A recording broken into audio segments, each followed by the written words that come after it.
Hi everyone, welcome to week 3. I want to do a brief introduction to the course material this week, Nonviolent Communication. The video that you'll be watching this week is by Marshall Rosenberg on nonviolent communication.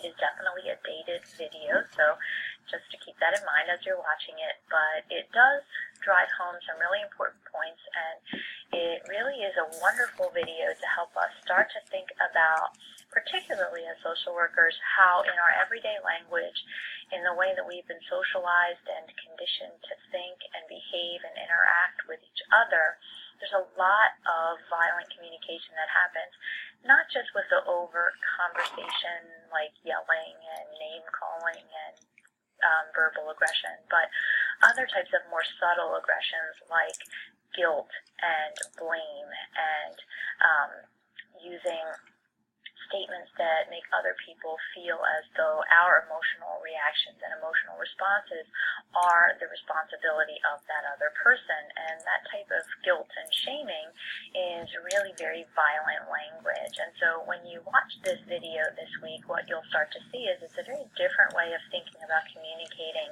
And it's really based on the idea that we need to start thinking about what our needs are and what we want from the other person, particularly in a confrontational type of situation. What is it that we're looking for? And when we're feeling upset and angry and frustrated, what is the need that we have that is not being met? And if we can recognize what that need is, how can we ask the other person to be that which helps us to fulfill that need? And if the person is unable to fulfill that need, how do we respond to that? Do we respond with anger and frustration and passive-aggressive resistance, or do we meet that with another compromise to be presented? And so I'll follow up again in week 5 to just kind of sort through some of this information once you've watched the video. But the main things that I want you to really think about and look for in this video are, number 1, how do we think about expressing our needs? How do we think about reflecting on anger and frustration when we feel it and when we see it?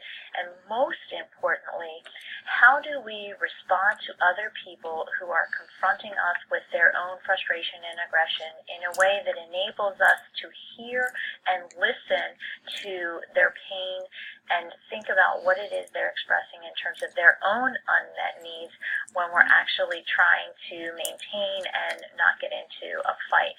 One of the things that I found as a social worker was that by really listening to and learning this nonviolent communication pattern of working with individuals, it became much easier for me when I was working with a client or someone that was seeking services that was frustrated and angry and blaming me, because I was able to really hear their frustration and aggression as an unmet need, and then I was able to join with them around a way that I could be a partner for them to find a way to express their need and how I could help them maybe be able to fulfill those needs more effectively and efficiently. So think about all of these little pieces of information that I just gave you, and I will touch base again in week 5. Feel free to ask me any questions through the Ask the Instructor portal, and I look forward to seeing you soon.